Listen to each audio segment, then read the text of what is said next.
Hallelujah, praise the lord. उत्तर भारत के हमारे सारे भाई बहनों को जय मसीह की।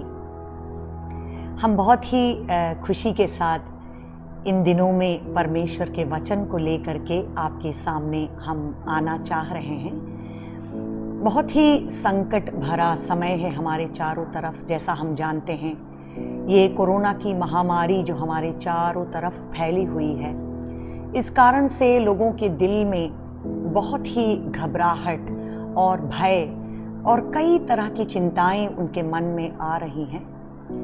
लेकिन इसी दिनों में हम ये भी सुन रहे हैं कि किस तरह से परमेश्वर अपने लोगों के ऊपर पवित्र आत्मा की वो भारी वर्षा को भेजना चाह रहे हैं, ताकि हमारे प्रभु यीशु मसीह के दूसरे आगमन के लिए कलीसिया बहुत ही बलवंत रूप से तैयार हो जाए, ताकि परमेश्वर जो कुछ भी हमारे द्वारा करना चाहता है हम उसको कर सकें। हालेलुया। और इसलिए ये हमारी बहुत बड़ी इच्छा है परमेश्वर में कि चाहे जो कोई भी कमी हमारे चारों तरफ क्यों ना हो, परमेश्वर के वचन का अकाल कभी भी हमारे देश में नहीं होने पाए। हालेलुया। और इसलिए हम बुधवार के दिन शाम को हिंदी कलीसिया का जो सीधा प्रसारण लेकर के आपके पास पहुंच रहे हैं 7 बजे से 8 बजे तक। इसके अलावा हम एक दूसरा भी प्रोग्राम आप लोगों के लिए करना चाह रहे हैं, जो कि हर हफ्ते आप लोगों के पास पहुंचेगा।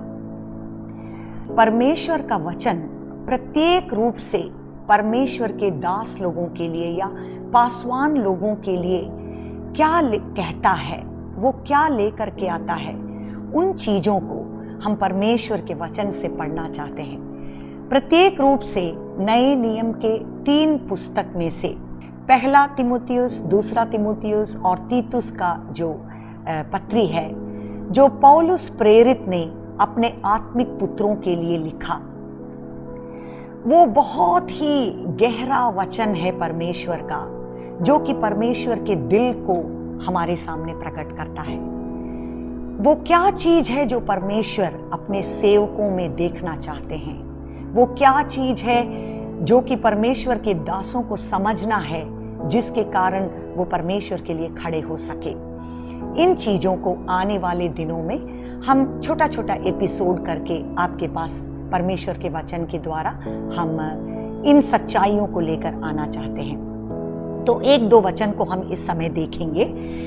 पहले तिमुथियुस का पुस्तक, उसका 3रा अध्याय, उसके 14 और 15 वचन में इस तरह से हम पढ़ते हैं।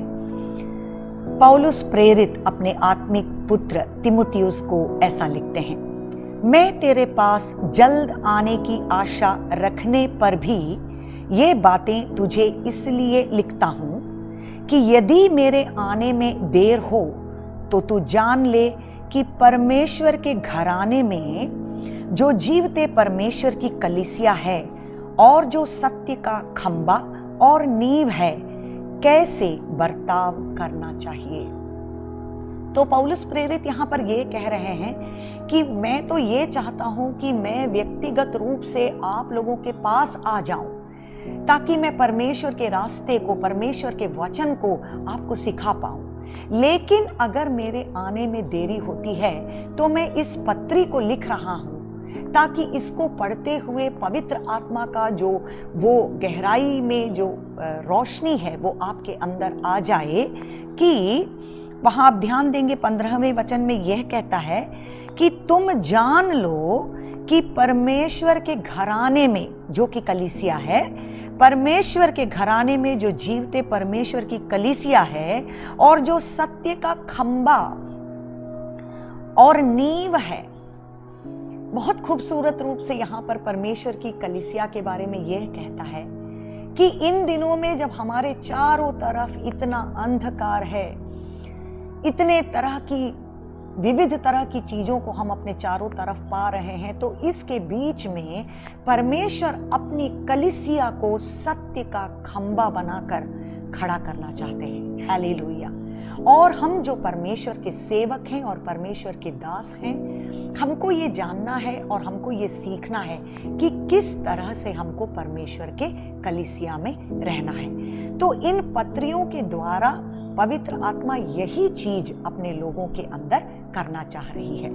दूसरा एक वचन 1 तीमुथियुस उसका 4 अध्याय उसके 14 से लेकर 16 तक का वचन, वहां हम ये पढ़ते हैं, उस वरदान के प्रति जो तुम में है और भविष्यवाणी के द्वारा प्राचीनों के हाथ रखते समय तुझे मिला था, निश्चिंत मत रह, इन बातों को सोचते रह और इन्हीं में अपना ध्यान लगाए रह, ताकि तेरी उन्नति सब पर प्रकट हो, और अपनी और अपने उपदेश की चौकसी रख, इन बातों पर स्थिर रह, क्योंकि यदि ऐसा करता रहेगा तो तू अपने और अपने सुनने वालों के लिए भी उद्धार का कारण होगा।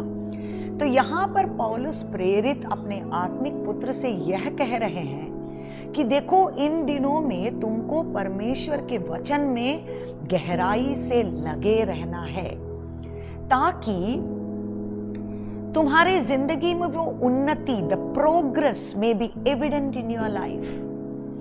तुम इन चीजों में इतने गहराई से लगे रहो, absorb yourself in these things, इतनी गहराई से लगे रहो ताकि ये परमेश्वर तुम्हारी जिंदगी में काम करने लगे और तुम्हारी उन्नति सब लोगों के सामने प्रकट हो जाए। हालेलुया। और प्रेरित यह कहते हैं, वो 16वें वचन में ऐसा कहते हैं कि अपनी और अपने उपदेश की चौकसी रख, इन बातों पर तू स्थिर रह, क्योंकि यदि ऐसा करता रहेगा तो तू अपने और अपने सुनने वालों के लिए भी उद्धार का कारण हो जाएगा। तो ऐसा एक वहां एक इमरजेंसी सिचुएशन ऐसा कहते हैं कि देखो, तुम ऐसे निश्चिंत रूप से नहीं बैठ सकते, तुमको निरंतर रूप से ये चीज पर ध्यान रखना है, अपने आप का ख्याल रखो, अपने उपदेश का ख्याल रखो। अगर तुम ऐसा करोगे तो तुम अपने लिए और अपने सुनने वालों के लिए उद्धार का कारण बन जाओगे। हालेलुया। और लास्ट एक और वचन में आपके साथ बताना चाहेंगे, वो 2 तीमुथियुस का पुस्तक उसका 3 अध्याय उसमें 16 और 17 वचन में हम उसको पढ़ते हैं। तो इन वचनों के द्वारा मैं आपसे क्या कहना चाह रहे हैं कि इन पत्रियों का उद्देश्य क्या है, क्यों कर पौलुस प्रेरित ने इन पत्रियों को अपने आत्मिक पुत्रों के लिए लिखा, क्योंकि उनकी जिंदगी में कुछ वो देखना चाह रहे थे। तो इन पत्रियों का उद्देश्य, इन की वर्सेस और ये जो वचन हमने अभी ध्यान किया उसके द्वारा हम समझ रहे हैं। 2 तीमुथियुस उसका 3 अध्याय 16वां वचन, वहां यह कहता है, संपूर्ण पवित्र शास्त्र परमेश्वर की प्रेरणा से रचा गया है और उपदेश और समझाने और सुधारने और धार्मिकता की शिक्षा के लिए लाभदायक है। परमेश्वर के वचन के बारे में ऐसा कहता है, ताकि परमेश्वर का जन सिद्ध बने और हर एक भले काम के लिए तत्पर हो जाए। तो ये परमेश्वर का जो वचन है, जो संपूर्ण पवित्र शास्त्र है, उसके बारे में ऐसा कहा गया है कि वो कोई मनुष्य ने नहीं लिखा, वो किसी मनुष्य की प्रेरणा के द्वारा नहीं आई, परंतु वो परमेश्वर की प्रेरणा से रचा गया है। और ये परमेश्वर का वचन एक परमेश्वर के दास के जिंदगी में कैसे कैसे काम आता है, उपदेश के लिए, समझाने में, सुधार लाने में और धार्मिकता की शिक्षा के लिए लाभदायक है। हालेलुया। ऐसा ही नहीं, 17वें वचन में यह कहता है कि ये परमेश्वर का वचन अगर हम अपने दिल में स्वीकार करते हैं, इसको अपनी जिंदगी में हम प्रायोगिक प्रैक्टिकली इसको हम उतार कर लेकर आते हैं, हम इस परमेश्वर के वचन को हम इसके शिक्षण में अपनी जिंदगी को दे देते हैं, तो क्या होता है, परमेश्वर का जन सिद्ध बन जाए, परमेश्वर का सेवक सिद्ध बन जाए, he becomes perfect. That is what it says. परमेश्वर का जन सिद्ध बन जाए और हर एक भले काम के लिए वो तत्पर हो जाए. He becomes ready for every perfect work in the kingdom of God. Hallelujah.